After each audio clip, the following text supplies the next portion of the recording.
কিন্তু কোথায় গিয়ে পড়েছে ঘড়িটা, এখনও দেখতে পাচ্ছে না তা। সে এখনও বিরক্ত হচ্ছে। হঠাৎ কি মনে পড়তেই সে সারারের বিছানার দিকে তাকালো। সেটা একদম ফাঁকা।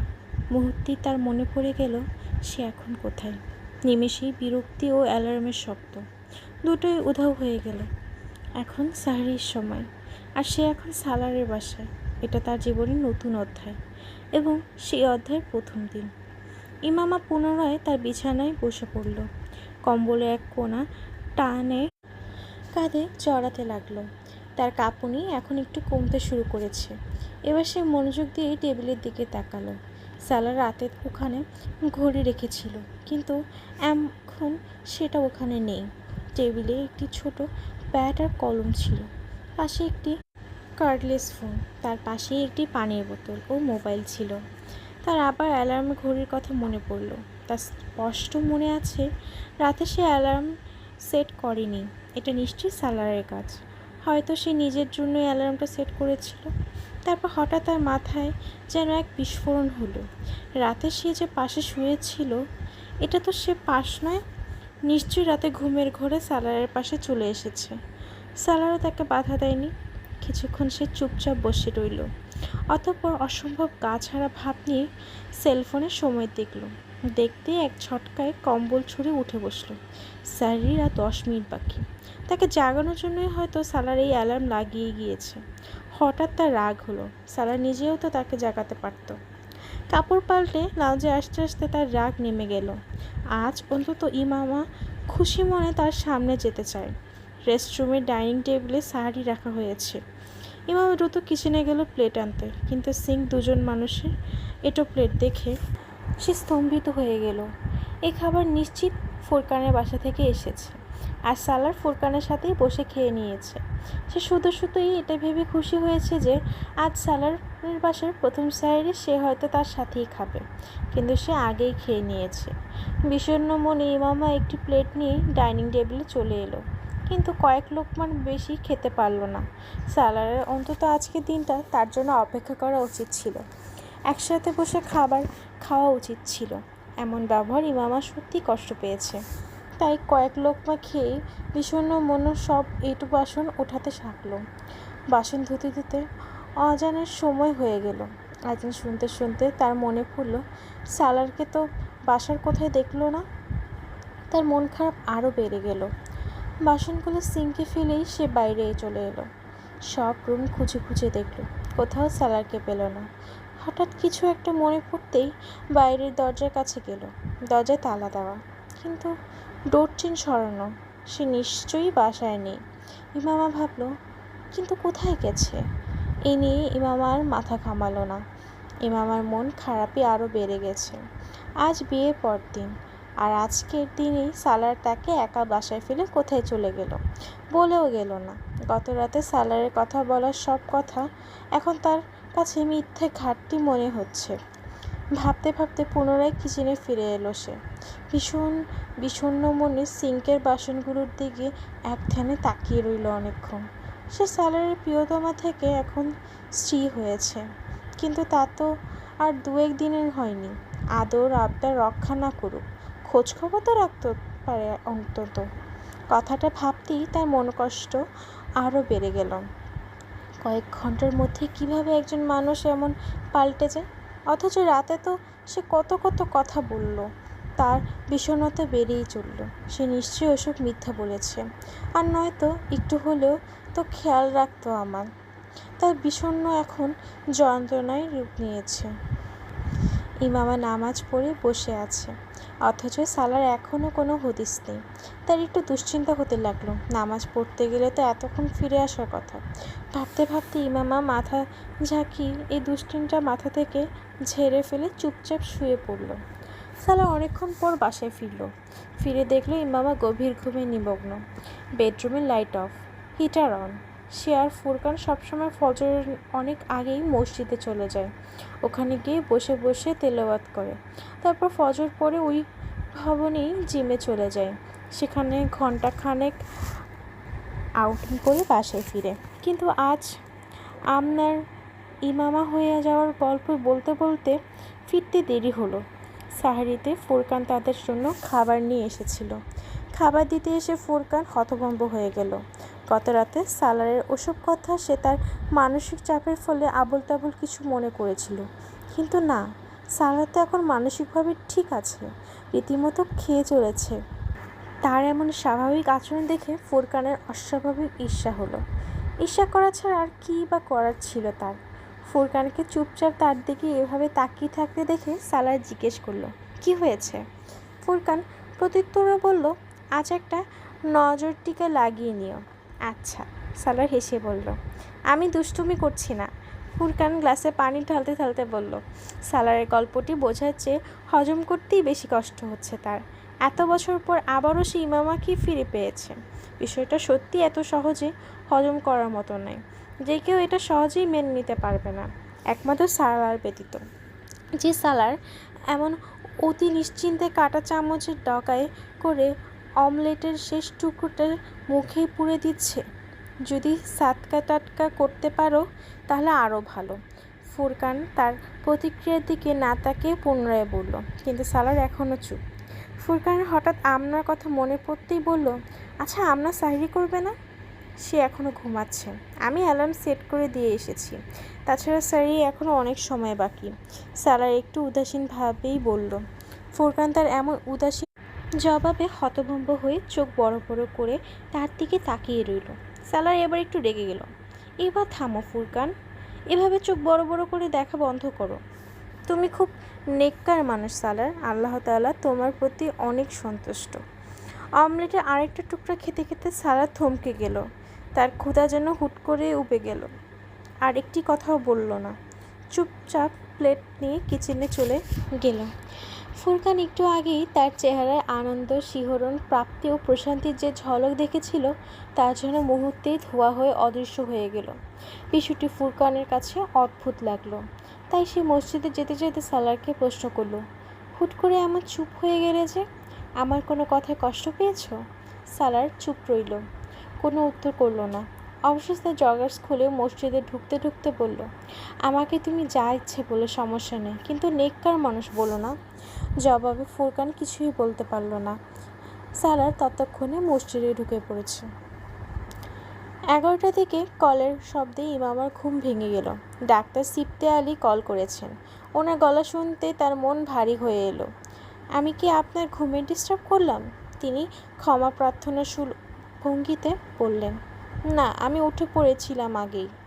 সে বিছানা ছেড়ে উঠতে উঠতে মিথ্যা বলল। তিনি তার খোঁজখবর নিতে লাগলেন। ইমামা বিষণ্ণ মনে হ্যাঁ করে করে জবাব দিতে লাগলো। আরও কয়েক মিনিট কথা বলে তিনি কল রেখে দিলেন। তিনি কল কাটতেই ইমামা চোখ পড়ল তার ফোনের দিকে। ফোনের স্ক্রিনে সালারের নামটি ঝলমল করছে। সালার তাকে মেসেজ করেছে। ইমামার মনে পড়েছে না কবে সে সালারের নম্বর সেভ করেছিল। এটাও নিশ্চয়ই সালারের কাজ। ইমামা মেসেজগুলো পড়তে শুরু করে, প্লিজ ঘুম থেকে উঠে আমাকে মেসেজ দিও, জরুরি কথা আছে তোমার সাথে। মেসেজটা পড়ে অজান্তেই ইমামার খুব রাগ হলো। এত জলদি আমার কথা মনে পড়ে গেল? মেসেজের সময়ের দিকে চোখ ফেলে ইমামা বিড়বিড় করলো, সেটি সম্ভবত 10:50। অফিসে যাওয়ার সময় আমার কথা মনে পড়লো না, এখন অফিসে গিয়ে কিভাবে মনে পড়লো? ইমামা কেমন যেন সন্দেহ হতে লাগলো।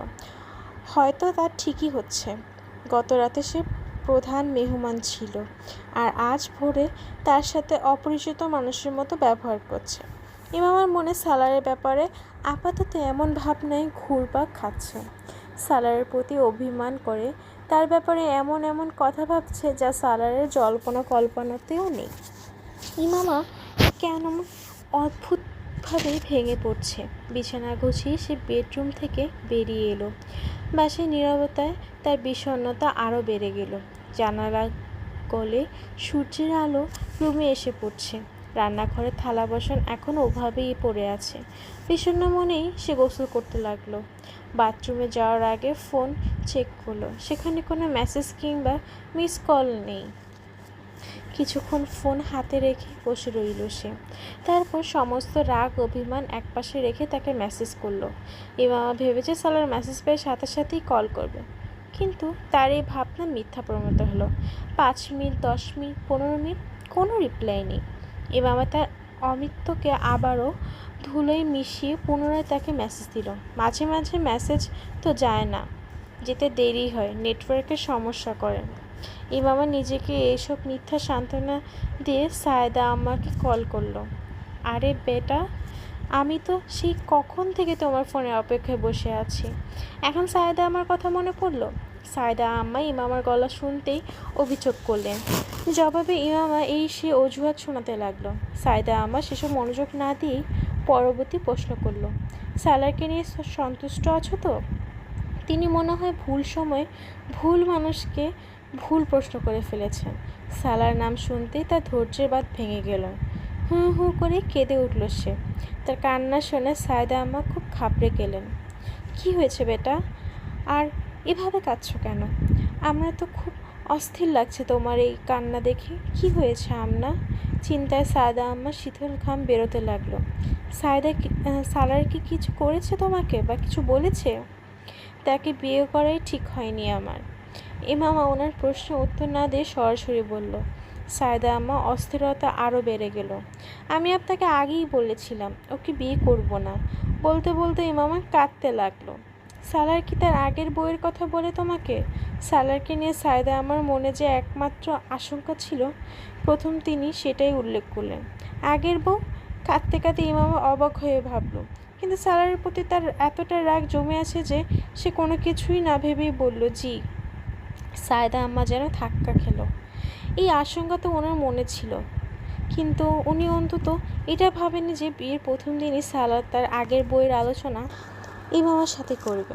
ইমামা কি রাগ করবে? এখন তো সায়েদা আমার নিজেকেই খুব রাগ হচ্ছে, মনে মনে আফসোসও হচ্ছে।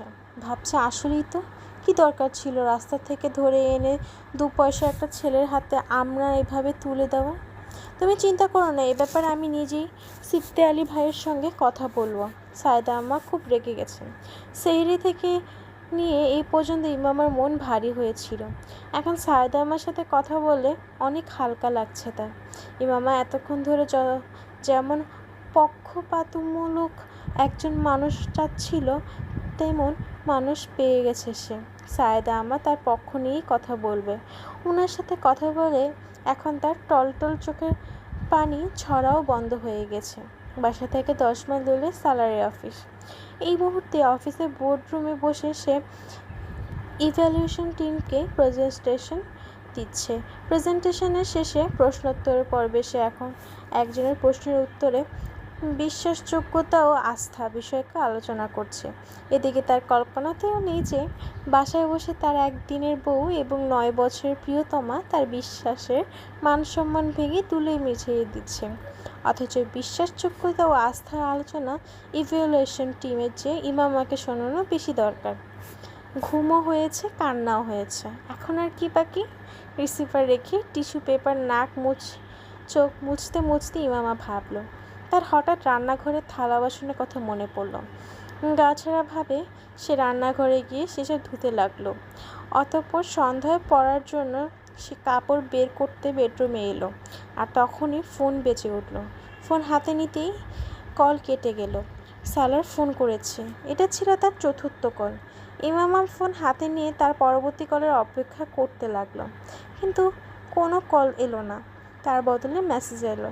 মেসেজে সে প্রোগ্রাম জানালো 1 ঘন্টা পর ডাক্তার সিফতে আলীর ড্রাইভার এসে তাকে নিয়ে যাবে। সালারও ইফতারের পর সোজা সেখানেই চলে যাবে। ফোনটা দেওয়ালে ছুঁড়ে মারতে ইচ্ছা করলে আমার, কিন্তু সেটা তো তার নিজের ফোন। এটা ভেঙে গেলে সালারে কি যায় আসে?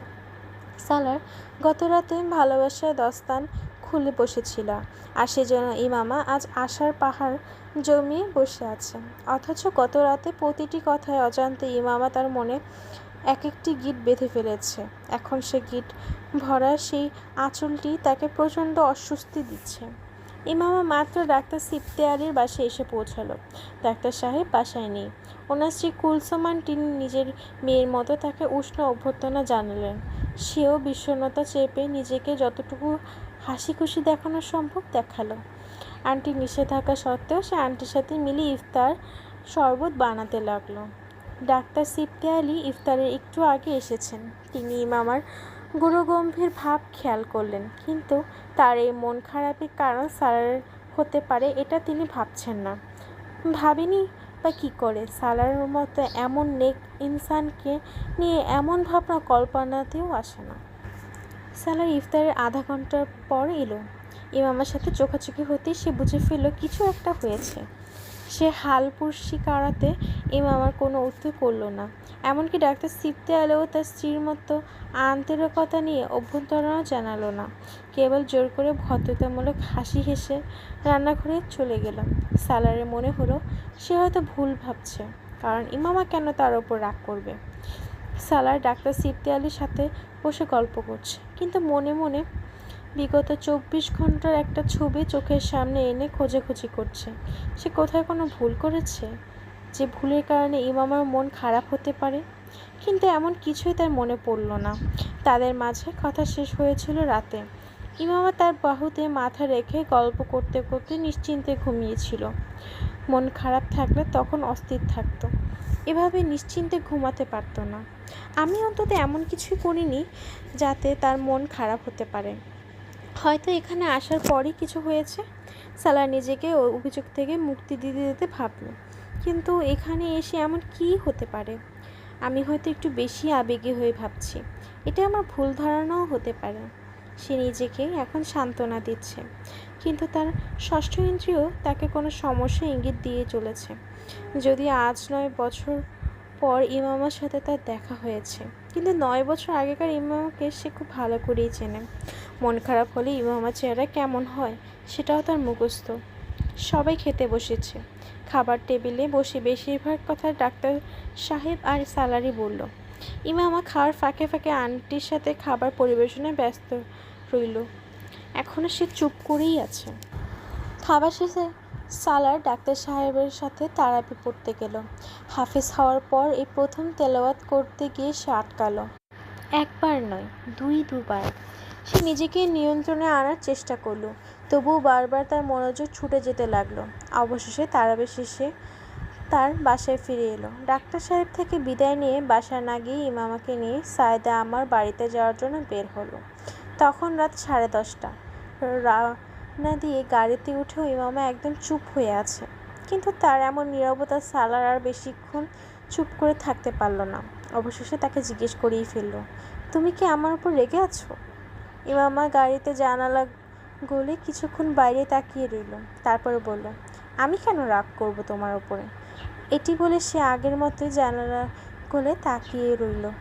উত্তর শুনে সালার কিছুটা আশ্বস্ত হলো। হ্যাঁ, আমিও ভাবছি এমন কিছু তো হয়নি যে তুমি আমার উপর রাগ করবে। সালারের উত্তরে তার রাগ আরও বেড়ে গেল। মনে মনে বলতে লাগলো, তাহলে আমি পাগল নাকি যে শুধু শুধুই রাগ করে বসে থাকবো? আমি মন খারাপ করে আছি, অথচ এটা সে এখনও খেয়ালই করেনি। আমি তোমাকে অনেকগুলো কল করেছি, কিন্তু তুমি রিসিভ করোনি। সালার গাড়িতে চালাতে চালাতে বলল। এটা ভেবে ইমামা ভালোই লাগলো যে রিসিভ না করে ভালোই হয়েছে। তার মানে সে বুঝতে তো পেরেছে আমি ইচ্ছা করেই তার কল ধরিনি। তারপর আমি বাসার নম্বরে কল করলাম, সেখানেও ব্যস্ত দেখালো। তুমি নিশ্চয়ই ব্যস্ত ছিলে তখন, তাই রিসিভ করতে পারোনি। সালার একদম স্বাভাবিকভাবে বলে চলছে, তার কথায় উদাসীনতার চূড়ান্ত রূপ প্রকাশ পাচ্ছে। এদিকে তার এমন উদাসীনতায় ইমামার রাগ আরও বেড়েই চলেছে। ইমামা হঠাৎ ফোনের কথা মনে পড়ল। তার ব্যালেন্স শেষ হয়ে গেছে। আমার ফোন কার্ড কিনতে হবে, সালার তাকে বলতে শুনল। ইমামা তারপর হ্যান্ডব্যাগ খুলে সেখান থেকে কিছু বের করতে লাগলো। অবশেষে যে জিনিসটা সে ব্যাগ থেকে বের করে সালারের হাতে দিল, তা দেখে সালার একবারে স্তব্ধ হয়ে গেল। সে তার হাতে 1000 টাকার একটা নোট তুলে দিয়েছিল। ইমামা স্তব্ধতা খেয়াল করল না। সে জানালার ফাঁকে গলে বাইরে ফোন কার্ডের দোকান খুঁজতে লাগলো। সালার তার হাতে পেছনে ঠেলে দিয়ে বলল, ফেরার পথে কিনে নেব, আর এই নোটের প্রয়োজন নেই। ইমামা চমকে তার দিকে তাকালো। তুমি যখন আমার কেউ ছিলে না, তখন চোখ বন্ধ করে তোমাকে আমার সেলফোন দিয়ে দিয়েছিলাম, আর এখন কি তোমার থেকে টাকা নেব আমি? গাড়িতে এক অদ্ভুত নীরবতা নেমে এলো।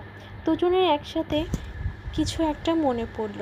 যা মনে পড়ল তা যেন সময়কে সেখানেই থামিয়ে দিল। অনুভূতি শূন্যতাভাবে ইমামার হাতের নোটটি ভাঁজ করতে করতে লাগলো। সে তার সমস্ত ধার ফিরিয়ে দিয়েছে, উল্টো ফোনের বিল এবং তার পেছনে বা খরচ করেছিল তার চেয়ে বেশি ফিরিয়ে দিয়েছিল। কিন্তু নিঃসন্দেহে তার অনুগ্রহের ভার অনেক বেশি। ভাঁজকৃত নোটটি সে পুনরায় ব্যাগে ভরে নিল। সালারের এমন আন্তরিক উত্তরে ভোর থেকে পুঞ্জীভূত সন্দেহে কুয়াশা একদম উধাও হয়ে গেল, কিংবা কিছুক্ষণের জন্য ইমামার কাছে এমনটাই অনুভূত হলো। বাইরের রাস্তা অনেক কুয়াশা। সালার খুব সাবধানে গাড়ি চালাচ্ছে। ইমামার ইচ্ছা করলো তার সাথে কিছুক্ষণ কথা বলতে, কিন্তু সে বলল না। হয়তো কিছু ভাবতে থাকলো, কিংবা কিছু বলার জন্য শব্দ খুঁজতে ফিরল। আজ সারাদিন কি করলে? সালার পুনরায় কথা শুরু করতে চেষ্টা করলো। পুরোটা দিন এক ঝলকে ইমামার চোখের সামনে ভেসে উঠল। ইমামা খুব লজ্জা অনুভূত হলো। আজ সারাদিন যা কিছু করেছে তা তাকে বলার মতো না। ঘুমিয়ে কাটিয়েছি। সে পুরো দিনটা দুশব্দে শেষ করে দিল। হ্যাঁ, আমি জানতাম জেগে থাকলে অবশ্যই আমার কল রিসিভ করতে। আবারও নীরবতা ছেয়ে গেল। পাপা, মাম্মি আর আনিতা আসছে কাল সন্ধ্যায়, সারার কিছুক্ষণ পর বলল। ইমামা চমকে তার দিকে তাকায়। তোমাকে দেখতে। সালার আরেকটু বাড়ালো। অবশেষে শ্বশুরবাড়ির লোকদের সাথে তার প্রথম দেখা হতে চলেছে। ভাবতে ইমামা পেটে মোচড় দিয়ে উঠল। ওনাদেরকে তুমি আমার কথা বলেছ? সে অত্যন্ত সংযত ও পরিমিত শব্দে জিজ্ঞেস করল। না, এখনও বলিনি, তবে আজকে ফোন করে বাবাকে বলবো। সালাদা গলে বাইরে তাকাতে তাকাতে বলল। ইমামা তার চেহারা পড়ার চেষ্টা করলো। কোনো দুশ্চিন্তা, উদ্বেগ, উৎকণ্ঠা, আশঙ্কা, আতঙ্ক, ভয়, আফসোস কিছুই সে খুঁজে পেল না তাতে। তাকে দেখাচ্ছে একদম অনুভূতিহীন। তার মনে যদি কিছু থেকেও থাকে তাহলে সে তা অত্যন্ত নিপুণভাবে লুকিয়ে রেখেছে। সালার বুঝতে পারল ইমামার অনুসন্ধানী চোখ তার চেহারায় কিছু খোঁজার চেষ্টা করছে। তাই সে ইমামার দিকে তাকালো, তাকিয়ে হাসলো। ইমামা এবার অবেচেতনেই তার চোখ সরিয়ে নিল। আনিতার ফ্লাইট 5:30টায় আর পাপারটা 7টায়। আমি কাল ব্যাংক থেকে তাড়াতাড়ি এয়ারপোর্ট চলে যাব। সেখান থেকে তাদেরকে নিয়ে 9টা, 9:30টার মধ্যে বাসায় চলে আসব। এটা তুমি কি পরেছ? সালার হঠাৎ তার জামার দিকে তাকাতেই বলল, 3 ঘন্টা 45 মিনিট পর তোমার তবে মনে পড়ল আমি কিছু পরেছি। এটা ভাবতেই ইমামার অভিমান আরও বেড়ে গেল। জামা? ইমামা উত্তর করল। সালার তার কথা অজান্তেই হেসে ফেলল। জামা পরেছ জানি, এই জন্যই তো জিজ্ঞেস করছি। ইমামা ঘাড় ফিরিয়ে জানালা দিয়ে বাইরে দেখতে লাগলো। ভাবলো সালার এখন তার প্রশংসা করে কিছু বলবে। সে আরও ভাবলো, দেরি হলো, শেষ পর্যন্ত আমার জামা তার চোখে তো পড়েছে। তার অভিমান একটু কমে গেল। এটা কি রঙের? সালার এভাবে তার পায়ে প্রথম কুড়ালটা মারল। তার প্রশ্ন শুনে ইমামা ইচ্ছা করলো চলতি গাড়ি থেকে লাফিয়ে পড়তে। তার মানে সে ভালো করে আমার দিকে তাকায়নি? জানি না। ইমামা ওভাবেই জানালা দিয়ে বাইরে তাকিয়ে অসম্ভব উদাসীনতাভাবে বলল, হ্যাঁ, আমিও ঠিকমতো ধরতে পারিনি। আজকালকার মেয়েরাও পরে এমন অদ্ভুত অদ্ভুত জামা। সালা তার অভিমান বুঝতে না পেরে নিজের মতো করে মন্তব্য করল, সালার জিঙ্ক ও কপার শিটের জামাটি অদ্ভুত বলে চলেছে। ইমামার মন কষ্টে ভরে উঠল। সালার এমন স্বামীদের ঐতিহাসিক ভুলগুলো একের পর এক পুনরাবৃত্তি করে চলেছে। ইমামা এবার তার কথার উত্তর দিতেই ইচ্ছা করল না। সে এর যোগ্যও নয়। তার মনে পড়ল সালার গতকাল তার পোশাকের প্রশংসা করেনি। পোশাক তো দূরের কথা, সে তো তারই কোনো প্রশংসা করেনি। ভালোবাসা প্রকাশ করেছিল, কিন্তু প্রশংসা? হ্যাঁ, প্রশংসা তো করেনি। ইমামা যেন গত রাতের কথা মনে করে বিষয়টি সত্যায়ন করার চেষ্টা করল। তার কষ্ট লাগলো। সালারের চোখে কি তাকে এতটুকু সুন্দর লাগেনি যে একবার হলো একটু প্রশংসা করত? একটা বাক্য, একটা শব্দ কিংবা কিছু একটা বলতো। আবার তার নিজের প্রতি মায়া হতে লাগলো। নারীদের কাছে ভালোবাসা প্রকাশ আর তার সৌন্দর্য প্রশংসা দুটোই কখনোই এক নয়। তার পুরুষের কাছে ভালোবাসা চায়, তাদের মুখে সৌন্দর্য প্রশংসাও চায়, কিন্তু পুরুষেরা এখানে ভুল করে। গাড়ি চালাতে চালাতে সালার বুঝতেও পারেনি কথা শুরু করতে গিয়ে কেমন এক গুরুতর বিষয়ে আলাপ তুলে ফেলেছে। সারা যেন খেলতে খেলতে ভয়ঙ্কর এক বোমের উপর এসে দাঁড়িয়ে পড়েছে। পা ওঠালেই এখন সে বোম ফেটে যাবে। দেখতে দেখতে তারা এখন সায়দা আমার বাড়িতে চলে এসেছে। গাড়ি পার্ক করে সারার আবার ইমামা চেহারা পরিবর্তন লক্ষ্য করলো। সে আবারও একে তার মনের ভুল মনে করলো। একটু আগে ডাক্তার সিফতেয়ালের বাসাতেও এই সন্দেহ হয়েছিল আমার এমন কেন হচ্ছে? ইমামা কেন সারাক্ষণ আমার ওপর রাগ করে থাকবে? সালার নিশ্চিন্তে ভাবল। সায়দা আমার দরজা খুলে ইমামাকে জড়িয়ে ধরলেন। খানিক পর কাঁদতেও শুরু করলেন। সালার বিরক্ত হলো। এতদিন একসাথে ছিল, এজন্য একজন আরেকজন নিশ্চয়ই খুব মিস করেছে। অবশ্যই নিজেকে বোঝালো। কিন্তু সায়দা আম্মা সালামের কোনো জবাব দিলেন না। এমনকি তাকে সবসময়ের মতো গলায় জড়িয়ে আদরও করলেন না। তিনি ইমামাকে জড়িয়ে ধরলেন। জড়িয়ে ধরে কান্না করতে করতে তাকে নিয়ে ভেতরে চলে গেলেন। সালার বোকার মতো দরজাতেই দাঁড়িয়ে রইল। ওনার কি হলো?